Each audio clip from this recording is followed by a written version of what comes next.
had a mentor back when I had a real job, and something that he often reminded me of is, if you're not making mistakes, then you're not doing anything. Like you're bound to make mistakes when you're bringing on new things. You're growing, right? You're changing. It's just going to happen. So you have two main options here. You can make the mistake and have the hateful self-talk and be all upset about it, or you learn from it and you grow from it.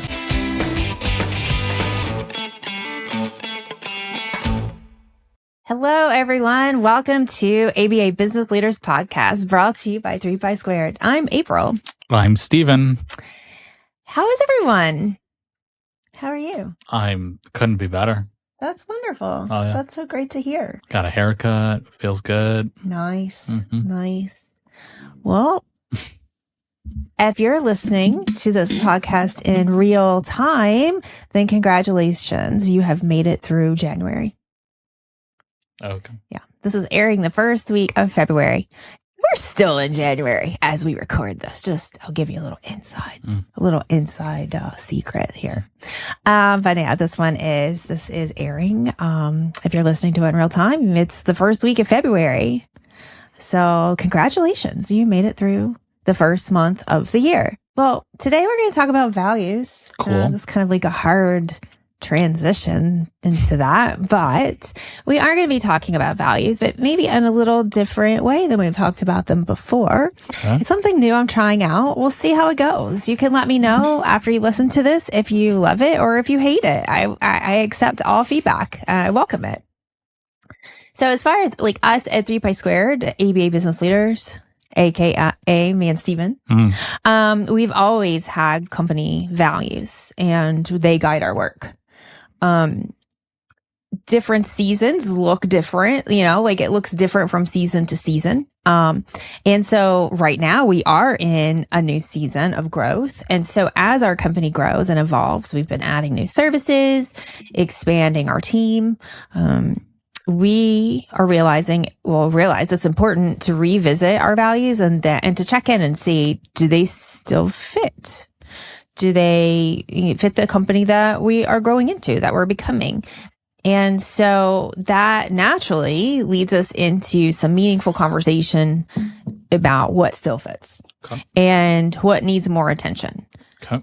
Looking at how we carry our values forward while protecting the culture that matters to us, because the culture that we've built over the years, as we've grown over the years, it does matter. And there are a couple of main values that we legit mention on the daily, when we're trying to make decisions and of all kinds, right? Mm-hmm. Little decisions, big decisions. And then there are a couple of values on the list that we are like, what was that last value again?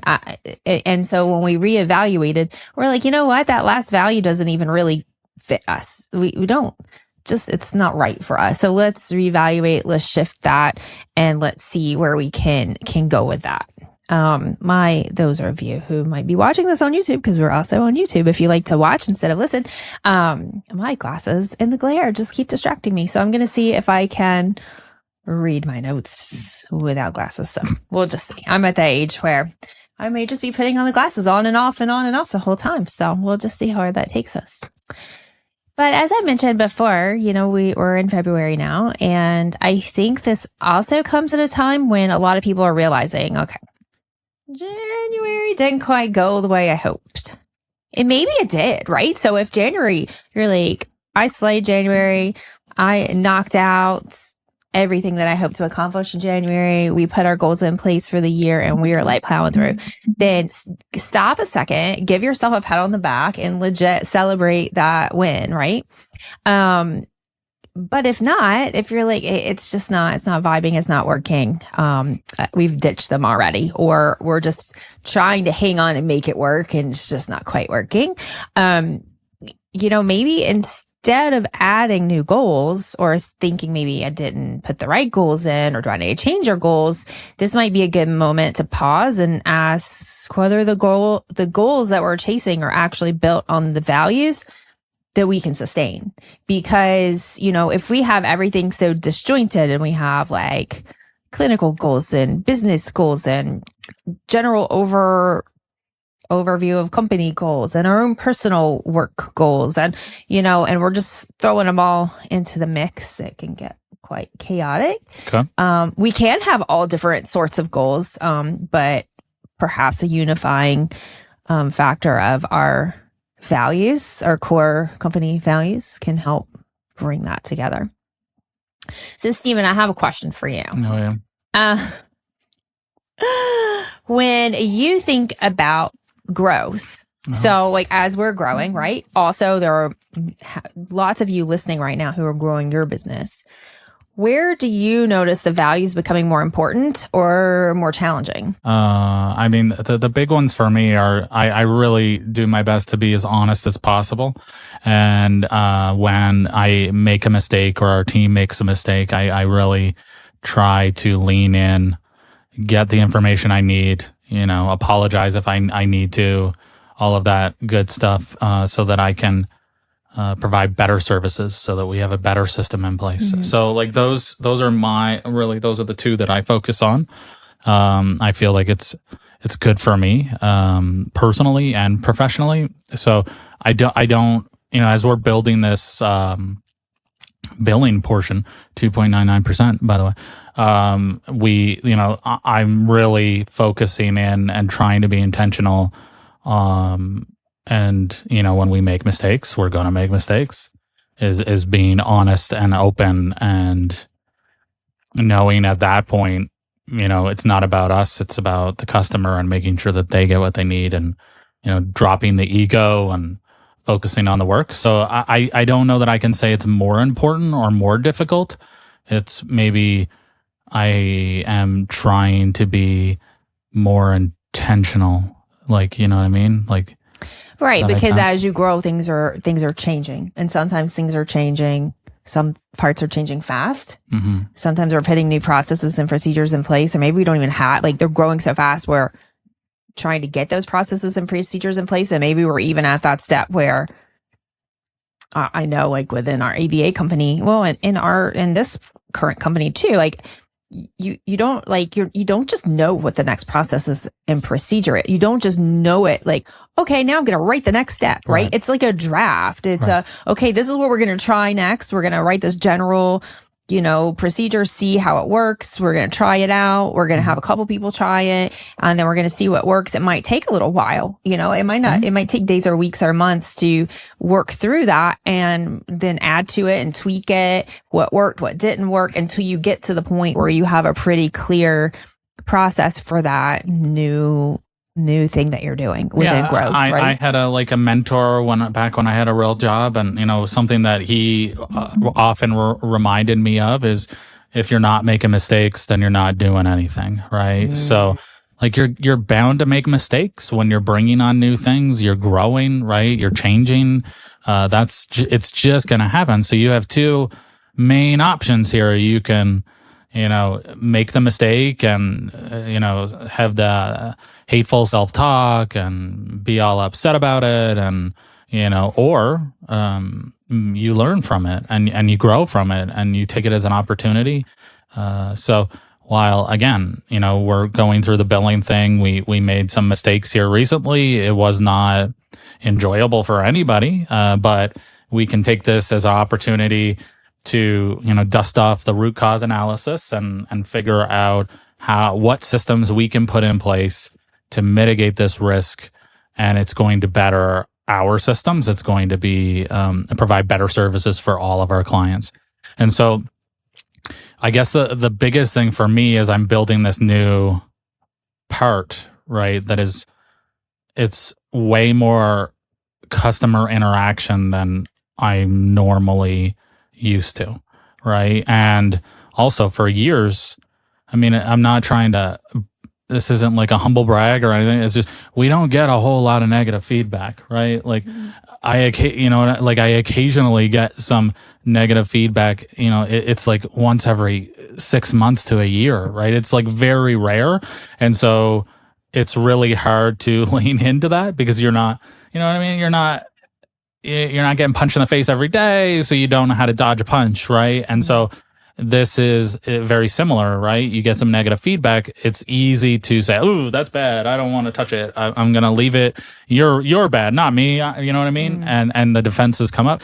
And so that is why I've been trying to be intentional as we're building these new systems to rely on those things that, hey, leaning into these things has always served you right. Being honest has really been very helpful for yourself so you can sleep at night, right? So it's just trying to remember those values, why they're my values, and then using them to the best of my ability. Not to say I'm doing it perfect, but does that make sense? Right. Because the values are there as things are growing and changing, and we don't have those policies and procedures and all the things all tidied up and figured out yet. Right. But if you are certain on your values, and you know what they mean and they know how they show up and what behaviors are behind them, and we'll talk more about those specifics here in a few minutes. But it does give you something to ground you. It does give you something to point you in the right direction and keep you I see it on the right steps. I see it very similar to free speech, right? Free speech isn't meant for the speech you love, right? Free speech is meant for the speech that you absolutely hate, right? That you don't want to tolerate. And that's very similar to your values. It's when things go bad, you need those values to ground yourself. They're the guardrails, right? And so it may not feel good to use those values, right? Because when it's easy, when things are going well, it's good, it's easy, right? It's kind of like like everything's going good in a marriage or a partnership, it's good. And then when it's bad, it gets really hard, right? So I find it very similar to those. Yeah, I mean, totally. That's like my my note that I put here for myself is that this is where values stop being abstract, and start acting like guardrails. So especially when things are moving fast or things get crazy or sloppy or chaotic, right? Yeah. Making it more concrete, right? So we talked before about values, right? And we talk about how it's important to embed values in your day to day and blah, blah, blah. But how do you do that? What does that look like? Well, why do I need to do that? Oh, we know our value is to be honest. Yeah. We're just honest people. We don't really need to we're just honest. But if you visualize those actual, I don't know, if you have a visual brain, I can kind of visualize those actual values words, in a cartoon kind of way, actually as the guardrails, keeping me in and reminding me and asking me questions along the way. And so that's it, but it also helps to, let me see if I can get this thought across clearly.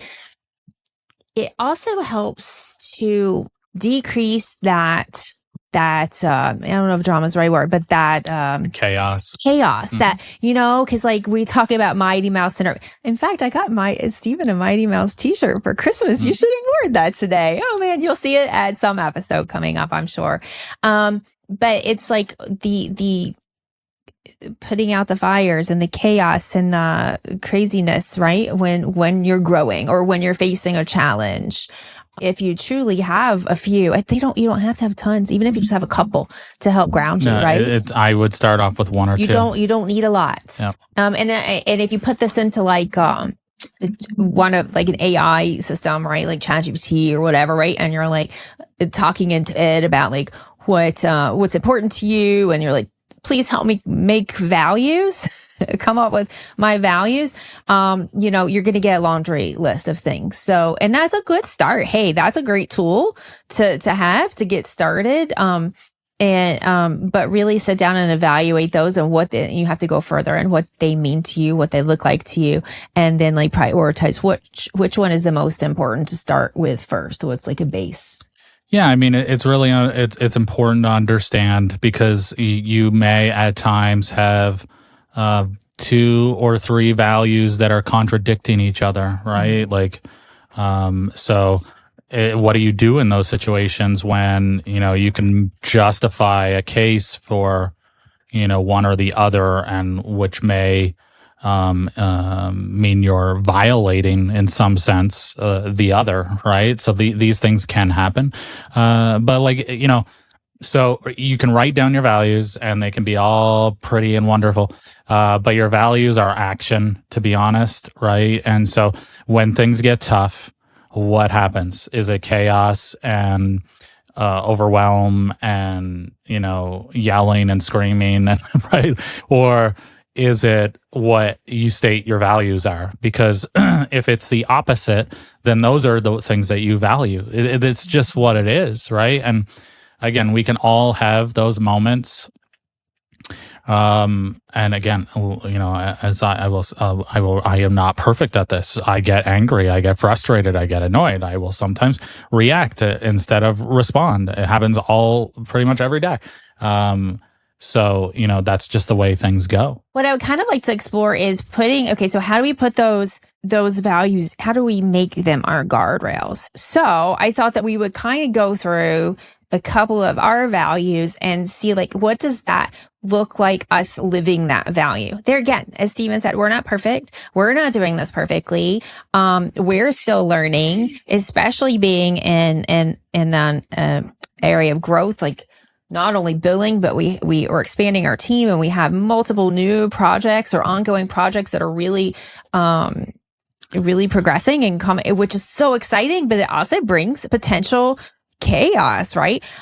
So we're just going to share a couple of our values and just talk about it, right? And so I'm kind of thinking maybe this isn't oh, look at what we're doing it perfectly, but more trying to model what the conversation might look like. And if you're a solo owner and you don't have a leadership team or you don't have a business partner to bounce this off of, then at least start by sitting with yourself and maybe working through some of these questions and journaling this with yourself. I would get a mentor. You need a mentor. You need a mentor, but you start here and then reach out to a mentor, right? Even if you are in a team of a team of owners or a leadership team, still, yes, please get a mentor. Yeah, but it's just an old colleague, BCBA someone you trust from college, right? Whatever. Yeah. It doesn't even have to be in the field. It doesn't, but I'm just giving you a suggestion. Whoever you want, reach out to us if you want. Okay, let's take one value and talk about what it looks like when a company is growing.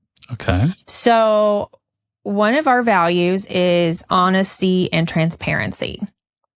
And so the plain language meaning, and I haven't ran this by Steven yet, so we'll just see. So please, in real time, tell me if you've got the plain language wrong. Because for me, for my neurospicy brain, if I see this beautifully written value with all of these gorgeous words, but I read it and it doesn't resonate with me, I don't know what it means, then what I immediately do is because I'm learning how to use ChatGPT or whatever AI is. I'm not just saying ChatGPT. There's several out there, I know, but to help me translate sometimes and say, okay, put this into a plain word meaning to help me digest it, understand what this means, right? So that being said, plain language meaning for honesty and transparency for us, we share accurate, timely information so people can make informed decisions. We don't hide problems, soften the truth to avoid discomfort, or let ambiguity do the talking for us.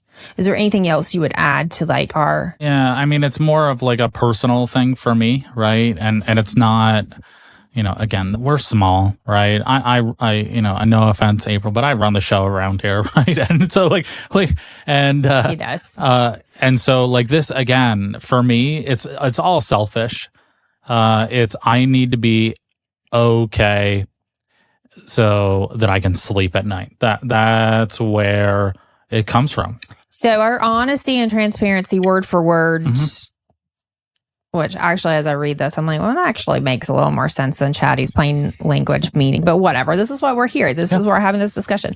So honesty and transparency, we tell the truth about what's working, what isn't, and why. So people can make informed decisions about hidden agendas without hidden agendas.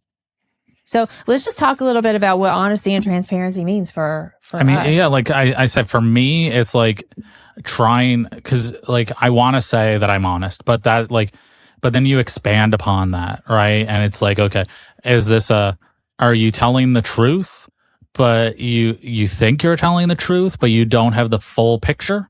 So are you telling the truth in that situation? And so it gets complicated in my head. Perspective, right? So like, because I could, like, here's a great example. You have a BCBA that you're currently working with as the owner, and they have a policy where they don't pay for drive time. And let's say they're in California. And so, you go to them and say, so you don't pay for drive time? You don't have to pay for drive? No, I don't have to pay for drive time. The last company I worked at didn't pay drive time. Why would I make that? So this person may not be lying, right? They may be telling the truth, but it isn't the truth, right? That is not an accurate statement, because in California, you have to pay for drive time and mileage, right? And so so that's where it gets sticky. So I try my best to share with the audience and my family and my customers and my staff, where my limitations are, right? And to the best of my ability, I try to be as honest and transparent as I can. Does that make sense? Mm-hmm. Mm-hmm. So, like, I will do my best to tell the truth at the same time as though I may not have all of the knowledge to make that statement as accurate as it needs to be. Oh, that makes sense. So let's talk about what it looks like when we're living the value well. So we're kind of going to break this down into, what does it look like when we're living this well? Mm-hmm. What does it look like when we've drifted from it? So we're not doing it well, or we've drifted, or we've changed it, right? It's not necessarily about judging good or bad, right? It's just when we're living these values and we're standing up to them, when we're drifting away from them. And then there's a few values check questions, like, am I being clear and truthful enough for someone else to make an informed decision, for example, right? For this. Right. And again, this is where I go back and argue with myself. You know what I mean? Like, because where does okay, maybe if I'm being honest, right, then maybe. And so you can get, like, I don't know, I think you can get stuck in these values, and they can act like quicksand, right? Where you trap yourself in a loop. So, like, again, to the best of my ability, I am being as honest and as transparent as I can. And I feel like, again, like, this is the same issue that you can run into with taking these values, turning them into quality statements, and then turning them into KPI, right? So what is the intention behind this? Because once they go into KPI, you get lost in the numbers, and then, especially if they're incentivized, right? And so then they get decoupled from the actual intention behind the words that are on the piece of paper that you started with. Right. So it's like checking back in with yourself and doing your best. And if you're in a situation where maybe you spoke too soon, or you said something that you realize after the fact, hey, maybe this wasn't as completely honest and as transparent as I could have been, leaning in, which is my next one, and saying, hey, you know what, when I said that, I don't know if I was as clear as I should have been or could have been, and I just want to add this additional information so that you have as much information as I possibly can provide. Mm-hmm. Does that make sense? So I'm just going to list out, like, what it looks like when we're living this value well, just a few, like, just concrete examples. I mean, they're not just, it doesn't mean they're the rule for all the times, right? Mm-hmm. But using clear language rather than vague reassurance, right? Owning mistakes without defensiveness and adjusting accordingly. And now I know that one's a strong one, but it's like, defensiveness can be here, but we're not going to act on that defensiveness. It's right? Well, I hope that I am not acting on that defensiveness. And when you're defensive, it can be very difficult to know if you're responding or reacting purely out of compassion and empathy and not a little bit of defensive,ness, right? Like, right. like, well, that's why that pause is important to step back sometimes when you recognize, hey, I'm not in the pot. There may be a dash of defensive. You know what I mean? Like we're human. Yes, everyone's human. The soup. I'm cooking a soup, and there may be a little bit of defensive in there. Yeah. Also, and then explaining why decisions are made, not just what was decided, I think is important too, right? Sure. Not necessarily we have to over-explain, and sometimes we are not able to explain all the pieces to all the people, but trying our best to explain why.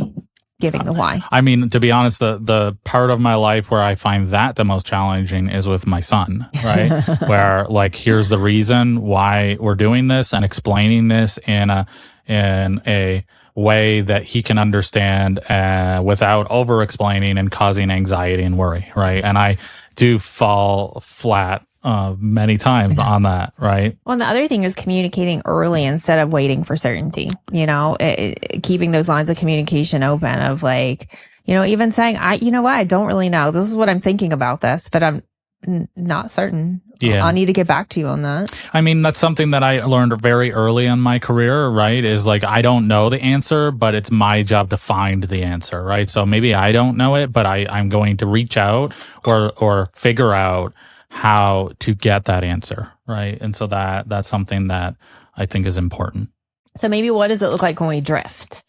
And I know something that shows up for me less and less. It's something it's in my personal goals that I've been working on. I think I'm getting better at, but withholding information to keep the peace. Yesterday, I was talking to a potential customer. They're non-clinician owned, and I think we've talked about this on the podcast probably a number of times, but we kind of have some stipulations when we're working with non-clinician owned companies.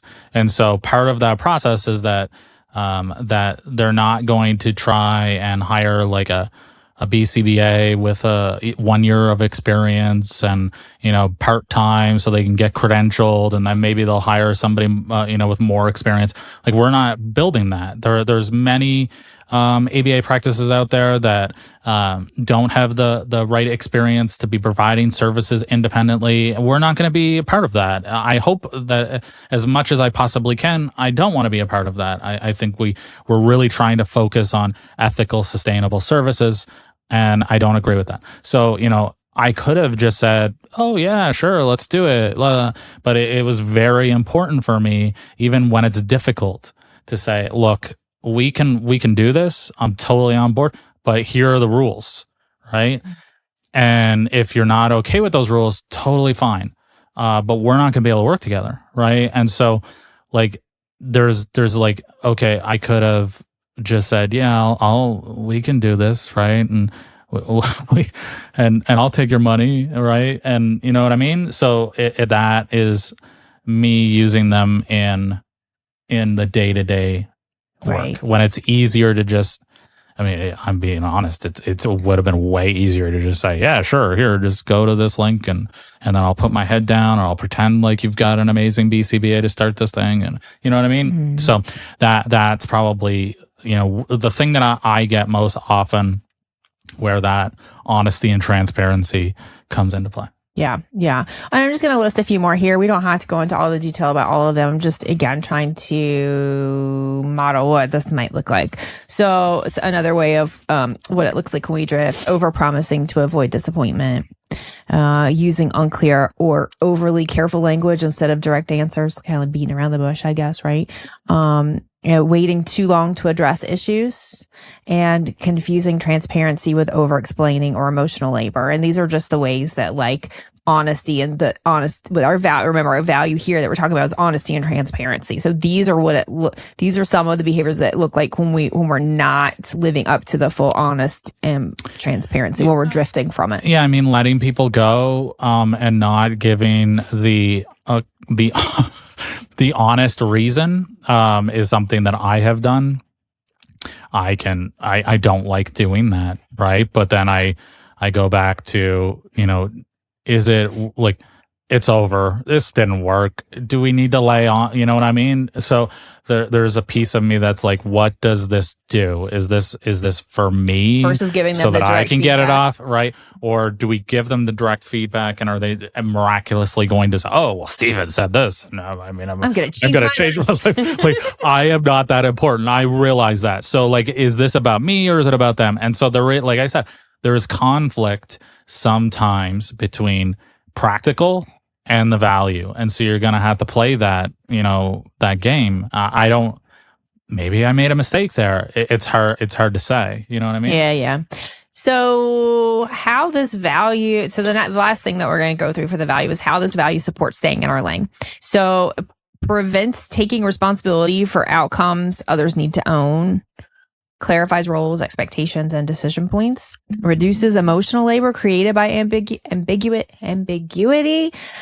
supports clean boundaries and shared accountability, Sure. And like I don't know if I'm ideas. If I'm going off the rails, just correct me. But like, if you were like, oh wow, you know what, honesty and transparency sounds great to me. I like that. I'm gonna take that, or I'm gonna take a slightly modified version of that for my ABA practice. What can I do in my ABA practice that would be honest and transparent? Like providing, real time updates on denials and maybe insurance issues with the family, right? Talking to staff, that maybe aren't meeting the requirements or the benchmarks more often and early, right? So that you're providing them that feedback sooner instead of waiting for the 6-month eval to like lay it all on them, right? So there are many ways that sharing with your staff, like why we can't give everybody a $5 raise every year, right? Like, and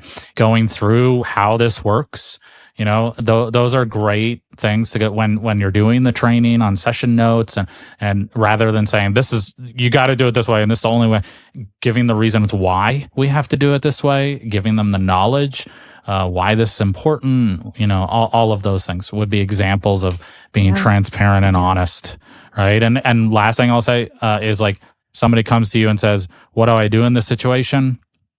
And you don't know. Say, wow, that's really hard. I don't know. Yeah. Let's figure it out. We all have blind spots. Yeah. And how can I know that I'm not meeting the value when I'm not meeting the value? I think that I'm meeting the value, right? And I think that's where like having a team really comes in, right? Because then you can have some honest conversations with each other and check in, right? And honesty and transparency for one person is not honesty and transparency for another, right? Yeah. We all have and I think that's where, and this, I tried not to like go heavy on this too much in this episode, but maybe I should have touched more on this. But in previous episodes about values, we really talked about how you break down the value into actual behaviors, what that value, like what behaviors support that value and what behaviors don't. We talked about that numerous times. So if you've been with us for a while, you've heard us talk about that. So I was trying to like go a next step, but maybe I think that's where maybe to go along with this question, maybe that's where then you go back to those more concrete behaviors and you really see if they are matching up. Yeah, I mean, I can imagine two owners, right? And they both have this honesty, transparency value, and then there's the very similar scenario happens for the two of them. An employee, like they're having a rough day, it's visible, it's obvious, right? They're stressed, they're a little short, whatever. And so an employee genuinely comes up to them, maybe it's their admin assistant, and says, hey, is everything okay? Is there something that I can do to help? Do you want to talk about it? And this person says, no, just family issues. I'm having a rough time. And so that's their honest and transparent way of saying that. And then the owner B, same scenario. So the admin person comes up and says, hey, what's going on? And the person says, my grandma just died and my husband's divorcing me and we're going bankrupt, right? Like, okay, those are, do you understand what I'm saying? Like, these are way different stories, right? And I mean, it's all complicated because there's like human context of like the place for this, right? Exactly. Like, so that's what I'm saying. Like one person may say, well, you weren't being honest and transparent in that situation, right? So like there are levels and perspectives to this where it's turtles all the way down. Right. Like, and so it can be very difficult. And I go back to my thing about what is the intention behind this? The intention behind this is to provide effective quality services. It's not to have this gossip central and I share my burdens with you and I don't need a therapist, right? Those are two different things. So it's like, what is the intention of this value is really what's important. And it may get lost in translation. Right. And it may look different across different values, right? Yes, totally. Totally. That might be an easier question to ask depending on, right? There's going to be some values that are a little more black and white, or the way that you have them set up within your company and your culture may be a little more black and white, and some may be more and so gray. The more explicit you can be with these, the better, right? So right. Yeah. Honesty, so if your honesty, if this is your policy, this doesn't mean like that. all your staff are going around airing all their grievances. Yeah, it's not a confessional booth. It's not like true. this. I am not your minister, right? Yeah. And so it's like, well, actually, honesty means you're gonna tell me if you cloned a session note by accident, or you didn't fill out something, or you didn't. I ask, what's going on with this treatment plan? Why is there a gap in services? And you go, oh, Optum, they slowed everything down, blah. But you haven't submitted the authorization yet, right? Like these are the things that we're talking about. Not like, my life is a disaster, right? And so that there are different levels, and so we just need to make sure again that what is the intention behind these, because again, like very similar to KPI, like these things can get so lost. You just, unless it's clear, unless it's operationally defined, unless these guardrails can become like your own worst enemy. The other question was, what becomes harder about this value as you grow? It's it's like it's like a game of telephone, when right? You have like ABA, like when you're talking about ABA company, and like it's you as the BCBA, and you've hired 3 techs, and you're like managing things, right? And then grow. Like, what does growth mean for you? Okay, growth means I've added another BCBA and another set of techs, right? Or growth means that we've gone from 3 clients to 10 clients. Whatever growth looks like for you, we've moved from in-home to in-clinic, whatever. Right. And then what are the things that? Well, again, like I can imagine a very common goal in this space is ethical services, right? Like I provide ethical services. And so that can be used as a weapon, and I've seen it used as a weapon, right? I'm going to report you to the board. You're not ethical. That's unethical, right? I see it all the time, every day probably. So, this again, without concrete explicit what is an unethical in a session, what's ethical and what is unethical, right? Having some really concrete understanding, then these things will get lost. They will get lost in translation. They will get lost in perspective, especially as you grow, where you have multiple clinics, or you're in multiple states, and you can't be everywhere all at the same time, right? You're not making all the day-to-day decisions all the time anymore. This is what happens as you grow. So they just, I think that, it's very similar to handbooks, right? Handbooks can be great, but if you don't update them and they don't match the behavior that you're actually, that is the actual correct behavior, because we haven't updated them in 5 years. And so everyone knows, it's an unwritten rule. We don't read the policies. That's not what we do. We do it this way. Forget about the handbook. We do it this way, right? And this is the same thing that happens with values, right? So yeah, for sure. So I'm just, as we're coming at the end of our time today, so what we did when we were looking at our values, like, we were like, which ones are still leaning in. Like, I think I say, and Stephen, one of us says the words leaning in, like at least several times a week, maybe even daily, right? And for us, that looks like engaging with hard problems and uncomfortable conversations instead of avoiding them, taking responsibility for finding real solutions, just like, oh, okay, let's lean in. Like, if it feels hard, let's just lean in and let's just sit here and see what this means. And then the other is curiosity, right? Like that's really what Steven started this company on. Back in the day, we used to have curiosity-based management system, and that was like the first little phase of 3 Pi squared, right? And so it's like curiosity, asking better questions and challenging assumptions and staying open to learning instead of derailing to like, this is how it's always been done. So those are our 2. And then we looked at a couple or one in particular that were like, oh, you know what? Like, I forgot it was one of our values. And it was like, oh, let's revisit this.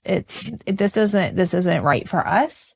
Maybe that's why we're not actively practicing it, and we can't recall it off the top of our head because it's not one that it doesn't match for us. So, and that's okay too. So if you're coming and at this, which one is that? Do you know? that was like the selflessness one. Yes. Because it was like the whole, it just as I've said at the start of this podcast, the reason I try to be as honest as I can because I'm selfish and I want to be able to sleep at night. So I am the exact opposite of selflessness. Do you know what I mean? And but that wasn't exact. That's kind of funny, but that's not exactly what, there were other parts to it too, that just didn't match up, and they didn't quite give, because I think what we were going for there is like basically like meeting clients where they're at, right? And like, coming to, but that just wasn't the right word for it. It wasn't the right concept. It wasn't quite what we were going for. And so, still on our website, by the way. It is still on our website. We do have to update that. But as you're looking, like coming into February and you're looking at your January, in just a few minutes, we're going to tell you our new value that we added for this year. Not that, well, we'll talk more about it in a minute. But as you're coming into February and you are evaluating like what's working already in January and what's not working, right? Whether that's because things are drastically one way or the other and you can't help but think about it right now, or just if you haven't even thought about it, it's a great time to pause and think, because December 2026 is going to be here before we know it. Sure. Not to rush things. I think that's just the reality of things. And we get busy, right? But to pause for a minute and say, okay, how have we like stepped into this new year? And what is that looking like? And what do we need to do in this month? Not that you have to put grandiose year plans in, but like, what are we going to do this month? What's the next step? Do we have values? Do we know what our values are? If we do, are there some values that we're living on the daily and we're really comfortable, like we really understand and we're working well with, or are there some that we forgot? What's that fifth one on the list, right?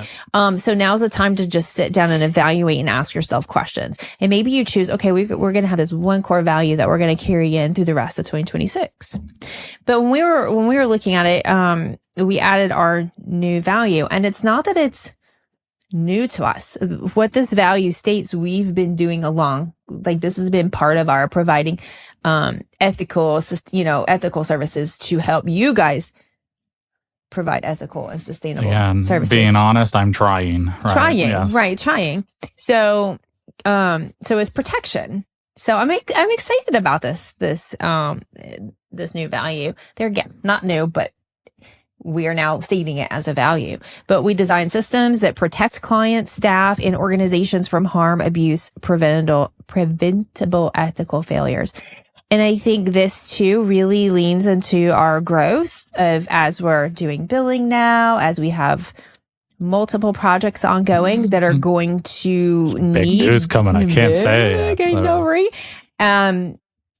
Really need this extra layer of intentionality. We've always been here about teaching you, hopefully, find out some new information, know what you don't know that you don't know, help guide you in process, I don't want to say legal stuff because we're not attorneys, but what do you call it? Like the state guidelines and the insurance regulations and help you to understand a lot of these things, and to help, we hope, lift the field and provide a space for collaboration and connection and learning, so that we as ABA providers can,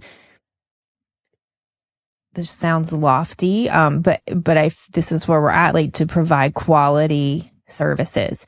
But through that, it's also, we're hoping that by helping others provide quality services, we are also helping to protect individuals in the field, protecting, hopefully, a learner, protecting a staff, that could be in a difficult, tricky situation, right? So understanding what the rules and the guidelines and the regulations are, understanding how you can support your staff so that protecting your investment, protecting your family, right? Like, again, I was just talking to someone and they're growing, things are great, and they're like, okay, how do we make this billing more efficiently? Can we somehow bill under the company and not have to re-update our authorizations if we change BCBAs or things like that, right? And on paper, that sounds great. It would be way more efficient. But in the vast majority of cases, like 99.9% of the time, that's fraud, right? Like you have to state on these CMS forms or these claims who actually provided the services. And you can't say, well, Sally, I'm going to put Sally's NPI down and, even though Monica did the work, it's fine, right? Like you can't, it's just way more efficient that way, right? And then we don't have to mess with stuff. It's easier that you can't do that. So, it's just, I don't know. I don't know. Well, that's what I have today. So I'm interested to hear what you think. Like, how did this conversation land with you? I would love feedback, positive or negative. Like, really, I would love all feedback. I would love to know, like, if this is something that was helpful for you or if it was kind of a waste of your time. I really want to know. As I have some really exciting, fun ideas for what direction to take our podcast in 2026. And we have a really fun Valentine's episode coming up. Is that next week? Is that the second week of February? So that might be next week. So we have some business owner couples who are going to be on the podcast, and people actually volunteered for that. People volunteered for that, so we're gonna have that conversation, and that will be next week. And then so just a couple of things, logistics. Yeah. CEUs, you can get free CEUs for the podcast. Just go to the website, click on services, go to courses, and you will see the free ABA Business Leaders podcast. I think we're up to 25 or 30 at this point. So we do our podcast CEUs differently. You can't just listen to the podcast and put in like a keyword or something. No. You do have to go to the website. You do have to create an account and follow those steps. Yep. And there's it's straightforward, competency checks and whatnot, right? So we have a podcast hotline. We would love for you to tell us what we got right, what we got wrong. Share your values. Yeah, that's another thing that we have coming up. We'll have our first hotline episode coming up this spring. So I'm excited. Probably spring, like end of March. And so I'm excited. So if you want to be on that podcast, we still have a little space for another question or two. We would love to hear from you. Our podcast number is 1-737-330-1448. That's also, you'll find that in the show notes. We also have an ABA business owner support group now. So it's a free Slack group. We started this. If you haven't already, go back to the episode that aired January 15th of this year. And that will tell you all about our support group. It's free. It's a way for me to live out my passion of my value of connecting and helping and collaborating. So it meets the third, I'm not going to say because I don't know, but we've already met in February. We've already met in January. So the next one will be in February. So just go, there's a sign up sheet. That will also be in the show notes if you are interested. And then fill out the sign up sheet, and then you'll receive more information afterwards. But you can also go to our Facebook page, ABA Business Leaders, or 3Pi Squared, and you find that information there too. But yeah, so we have a lot of exciting things, and so we're very excited that you're along this journey with us. Just two more things. Two more things. So if you're interested, I hear that recruiting is a problem in this field. I don't know if you've heard that. We are probably by the time this goes live, we will have started recruiting. So if you're interested in getting help with both techs and BCBAs, reach out, let me know. info@3pisquared.com. We're trying to do this affordably. So reach out, let me know if you're interested. And 2.99% billing. We have openings right now. So if you've hit the new year, you're not happy, you're sick and tired of doing it yourself, reach out. And billing at 3pisquared.com, and we will get you onboarded. And then there's a whole bunch of other free stuff on our website that will probably be in the show notes. So and then like, subscribe, and I'd really appreciate it if you could review the Apple podcast. If you're listening to this on Apple Podcast, please take like, I don't know, 10 seconds, 30 seconds, and give us a 5-star review and leave a comment saying we're awesome and amazing.